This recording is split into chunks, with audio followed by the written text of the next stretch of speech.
And Patrice Lumumba, for those who don't know, he was the leader of the anti-colonial movement in the Congo, was elected as their first prime minister of an independent Congo, and served, I think, for a few years. And then he was assassinated in 1961.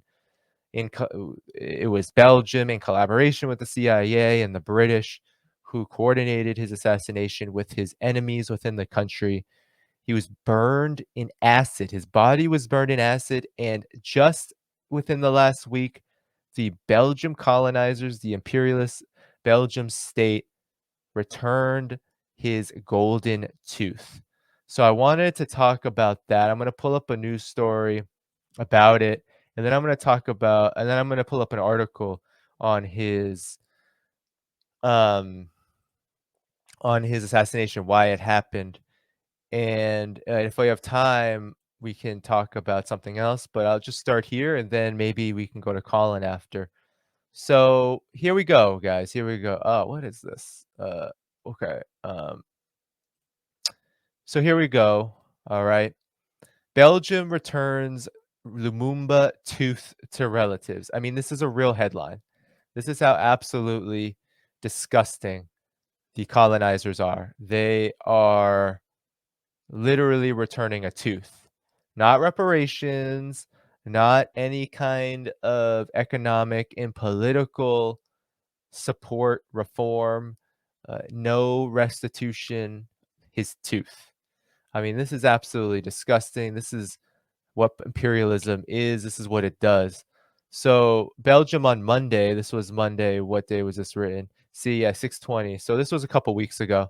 Belgium on Monday handed over the last remains of slain Congolese leader Patrice Lumumba, a tooth, to his family, turning a page on a grim chapter in its colonial past. Don't know what kind of page it's turning, but Chief Prosecutor Frederick Van Loo gave the relatives a small, bright blue box containing the tooth in a televised ceremony and said legal action they had taken to receive the relic had delivered justice. The tooth was to be placed in a casket and flown to what today is the Democratic Republic of Congo, which celebrates Lumumba, who was murdered by separatists and Belgian mercenaries in 1961 as an anti-colonial hero. So Lumumba's son, Roland, said at a press conference in Brussels on Friday that the restitution would allow his family to finish their mourning. Oh, that's unfortunate. That's unfortunate because there's still a lot to mourn given that there has been no real economic or political restitution for the crimes of colonialism that produced the assassination. But nonetheless, this is kind of a common theme for especially families of the slain anti-colonial leaders. But to continue, a fiery critic of Belgium's rapacious rule, Lumumba became his country's first prime minister after it gained independence in the 1860s, but he fell out with the former colonial power, surprise, surprise, in the U.S. and the United States, and was ousted in a coup a few months after taking office. He was executed on January 17, 1961, at just 35 years old in the southern region of Katanga with the support of Belgian mercenaries. His body was dissolved in acid and never found. But the tooth was kept as a trophy by one of his killers, a Belgian police officer. I mean, this is just how disgusting colonialism is. His tooth was kept by a Belgian police officer. I mean, this is colonialism. This is imperialism. This is what it does. We don't even have to read the rest because I have a better article that I want to read, all right, with all of you. But I just want to give you the story. That's what happened a couple weeks ago. And it's just another, I mean, everything that we talked about with Roxanne Dunbar, this is a global imperialist, global colonial project. And the United States was involved in this. And so I want to get into an article in Pan African Newswire, written over a decade ago. But I like Pan African Newswire. I've had Abayomi Azikiwe, who is the founder of this source. He reshared this from 2012. He reshared this, the authors on the bottom, from Pan Africa and Southern Times. So I'm just going to read quickly, sorry, got to adjust a little bit. I'm going to read quickly what it says so we can get a little bit of a history about why he was assassinated. So why the West killed Lumumba. So this is 2012. So it said later this 2012, the Belgian parliament is due to report on the murder of Congo's first prime minister after independence, Patrice Lumumba, in January 1961. The circumstances of Lumumba's death have been shrouded in mystery for 40 years, but as the Congo's vast mineral wealth is once again becoming a focus for imperialist rivalries, documents long hidden in the official archives have been brought to light. Last year, the BBC ran two documentaries on the tragic history of the Central African state who killed Lumumba, was screened as part of the channel's correspondent series.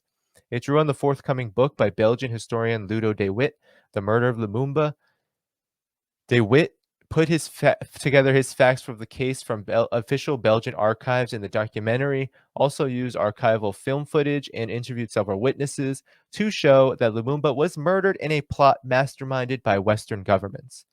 Mobutu from the BBC's Storyville documentary series reveals how the Western powers put Joseph Sese Seko Mobutu in power after the death of Lumumba, keeping him there for 32 years while he systematically looted the country.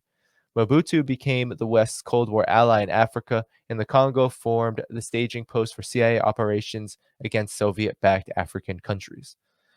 The film reveals the very close personal political relationship that existed between Mobutu and several Western leaders. We see clips of Mobutu embraced by Jacques Chirac, the French president at the time, and sitting next to the British Queen in the royal carriage. For many years, until he fell out of favor at the end of the Cold War, Mobutu remained a friend of the Belgian king, but his closest friends were George Bush Sr. and his family. Between 1885 and 1908, some 5 million people fell victim to King Leopold of Belgium's personal rule over the Congo under a barbarous system of forced labor and systemic terror. In 1959, the Belgian government finally decided to grant the Congo independence.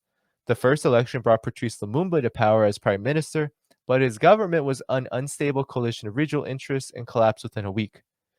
Who Killed Lumumba featured new material about the Katanga secession. Ludo de Witt has uncovered documents in the archives showing that Moise Tshombe, who led the secession, acted on orders from the Belgian government, which has always claimed that it only sent troops to Katanga to protect Belgian lives and property. De Witt's research shows that the Belgians plotted to dismember the Congo. U.S. documents released late last August revealed that President Eisenhower directly ordered the CIA to assassinate Lumumba. Minutes of an August 1960 National Security Council meeting confirmed that Eisenhower told CIA Chief Allen Dulles to eliminate Lumumba. The official note taker, Robert A. Johnson, had told the Senate Intelligence Committee this in 1975, but no documentary evidence was previously available to back up his statement. Larry Devlin, the CIA's man in the Congo at the time, told the BBC filmmaker how he had been told to meet Joe from Paris, who turned out to be the CIA's chief technical officer, Dr. Sidney Gottlieb.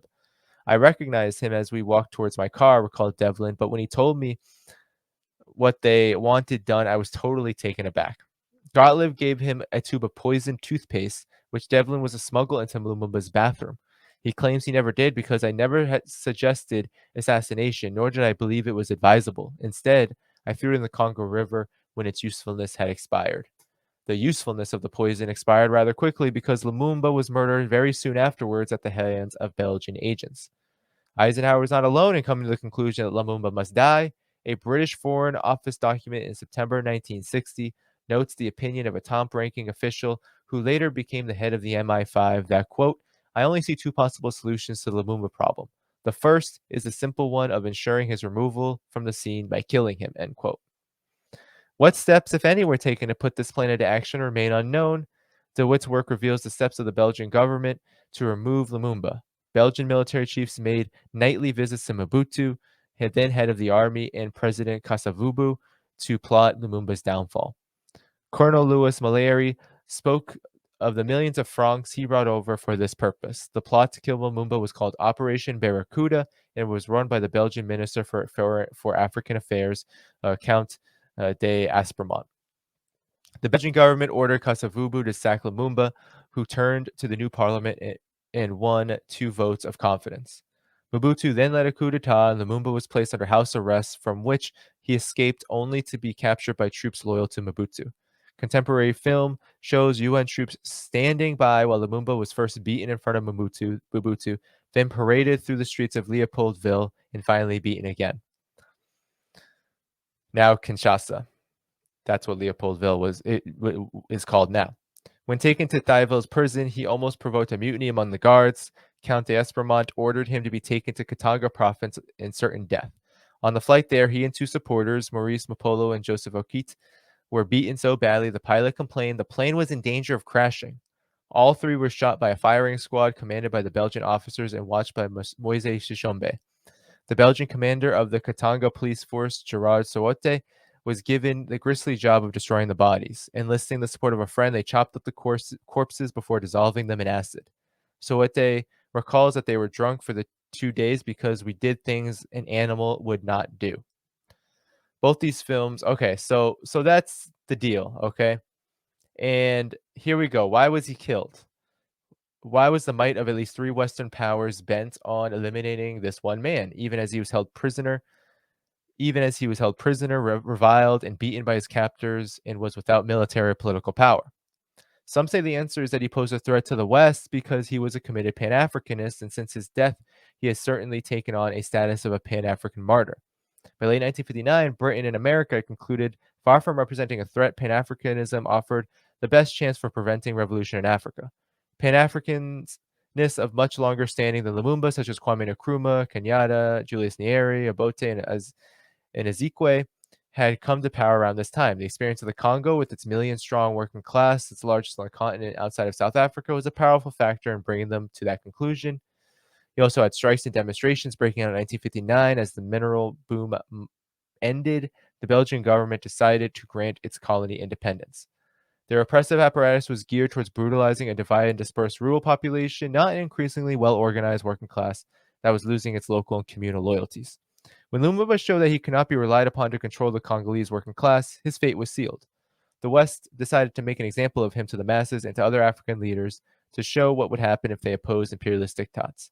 Mobutu, who had impressed the CIA on his brief visits to Brussels as Lumumba's secretary, was chosen as the better candidate to safeguard Western interests. Through a mixture of brutality and political guile, Mobutu succeeded in ensuring that the Congo, now which was renamed Zaire and now is the Democratic Republic of Congo, did not become the flashpoint for an African socialist revolution. So that is that's why he was murdered. Patrice Lumumba was an inspiration. He was an anti-colonialist, a Pan-Africanist. I mean, he was openly not communist, though. I mean, this is the thing about a lot of the African revolution is they weren't all communists. The anti-colonial movement had a diverse kind of political background. He did consider himself committed to the unity of the African continent and to sovereignty. And one of the things that really angered the United States, Belgium, British, was that, and it wasn't really mentioned in the article, he decided that he was not going to take the imperialist side on the question of the Soviet Union. He was going to pursue economic ties with the Soviet Union and do so on the basis of having a sovereign and self-determined right to do so. And I believe that's likely what got him killed as well. Not just that he was an inspiration in the domestic sense, that his politics likely would have led, of course, to improved conditions for the people in the Congo, but also that there was this larger geopolitical, larger Cold War happening, and that a country as wealthy, a country like now the Democratic Republic of Congo that could feed all of humanity 1, 2, 3, 4, 5 generations over, given its massive mineral and agricultural wealth. A country like this being close to the Soviet Union would be an incredible boost for socialism, no matter how much Patrice Lumumba wanted to be neutral there. So that's, I think, part of this as well. Not really said in the article, but I think that we need to also understand that. And then also understand the contradictions because the Congo, as the article said, Big Teal said, granting its colony independence. That was unfortunately how, that was unfortunately how a lot of independence happened on the African continent. Of course, there was really heroic armed struggles. We know about the anti-apartheid movement, the struggle for independence of Algeria, for example. Yes, heroic armed liberation movements with sometimes a socialist orientation, sometimes more of a nationalist orientation, but nonetheless, they were important. But a lot of the independence was actually nominally based in that because of the economic crises after World War II, because of the public relations crises of having colonies, right, for Europe, and because they were now junior partners and the United States did not want to be framed as some sort of colonial power, a lot of independence was actually nominal, including the Congos. And so what you had, of course, was a divided military. Patrice Lumumba did not have control over the military, and the imperialists used it against him. And so now we have this joke. It's a joke for the imperialist Western media to say that there was some kind of restitution with this tooth, right? This is just a blatant example of how the imperialists have done the most disgusting and heinous crimes against any movement, any people fighting for liberation, fighting for real freedom